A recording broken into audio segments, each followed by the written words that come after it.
আপনি ইন্ডিয়া যান, গিয়ে ওষুধ ছেড়ে দিয়ে তারপর এসে বলেন যে আমি ইন্ডিয়া গেছিলাম, কোনো ওষুধ লাগে না, আমি ভালো, ইন্ডিয়ান ডাক্তার এত ভালো, আমার কোনো ওষুধ লাগে না, কোনো ওষুধ ছাড়া আমি সুস্থ আছি। কই, ওখান থেকে তো 2 বস্তা ওষুধ নিয়ে আসেন, 2 বছরের ওষুধ একবারে কিনে নিয়ে আসেন, ভালো হয়তো আসেন না, একজনও তো আসে নাই, বরং ওরা 3টা মিলে একটা ওষুধ লাগে, এক ওষুধের মধ্যে 3 ওষুধ ঢুকানো। যেমন একটা ওষুধ আছে গোল্ড, কি আগে পরে ভুলে গেছি, ওখানে অ্যাসপিরিন, ক্লোপিডাগ্রল এবং হচ্ছে অ্যাটোরোবাস্টেটিন, 3টা মিলে বানাইছে গোল্ড। তো কয় যে দেশের ডাক্তার গেছিলাম 60টা ওষুধ দিছে, হেরা মাত্র 3টা ওষুধ দিছে, ওই 3টা মানে 9টা ওষুধ। হ্যাঁ, জানেন না আপনি, এই পৃথিবীর আর কোথাও এরকম কম্বিনেশন নাই, 2টোর কম্বিনেশন আছে, ইন্ডিয়াতে 3টার কম্বিনেশন আছে। যাদের বুদ্ধি মাশাআল্লাহ অনেক ভালো, মিষ্টি মিষ্টি কথা বলবে, টেস্ট আরও বেশি করবেন আপনি, ওখানে আরও টাকা ঢেলে দিয়ে আসবেন। আর যে প্রথমেই গেলে বলবে আরে আপনাদের দেশে সব রিপোর্ট ভুল, আপনি নতুন করে করান।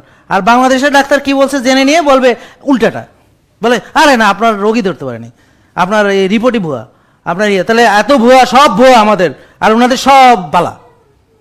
আলহামদুলিল্লাহ ওখান থেকে রুগীরা আসতেছে তো, এখানে আসতেছে, ওষুধ মুক্ত হইয়া যাইতেছে। ওই দিন একজন আসছে, বলে যে বর্ডারে, কয় হ্যাঁ বলেন কি আপনি বাংলাদেশে যাচ্ছেন দাদা চিকিৎসার জন্য? আমরা তো চিকিৎসার জন্য সব বাংলাদেশ থেকে এখানে আসি, আপনি দাদা কি করছেন দাদা?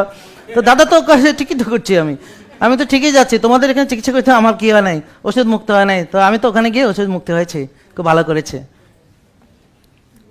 নাকি বুঝেন নাই কথা? কেন দেশে আসতেছে, আমাদের দেশে আসতেছে চিকিৎসার জন্য, দাদারা সব যায় ওখানে, আপনি ওখানে যাচ্ছেন তো কি করছেন আপনি?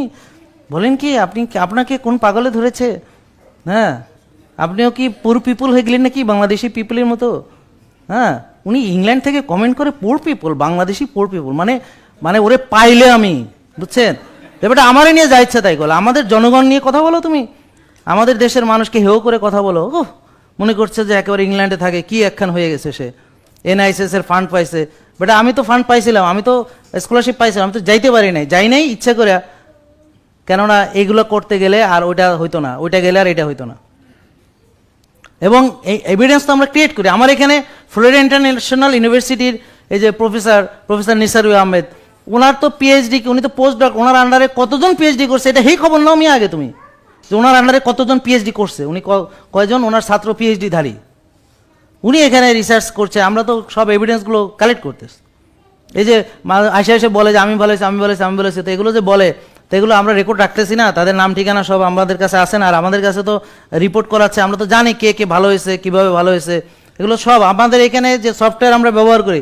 আপনি আজকে এই সফটওয়্যারে ঢুকছেন না, আপনি এর আগে কয়বার আসছেন, কিভাবে আসছেন, আপনি কি প্রোডাক্ট কিনতেছেন, আপনি কোন ডাক্তার দেখাইছেন, কোন নিউট্রিশনিস্ট দেখাইছেন, আপনার রিপোর্ট কি, আপনি জিমে, সব এক ক্লিকে আসবে। এরপর আপনি 10 বার আসছেন, 10 বারের সব কিছু আসবে।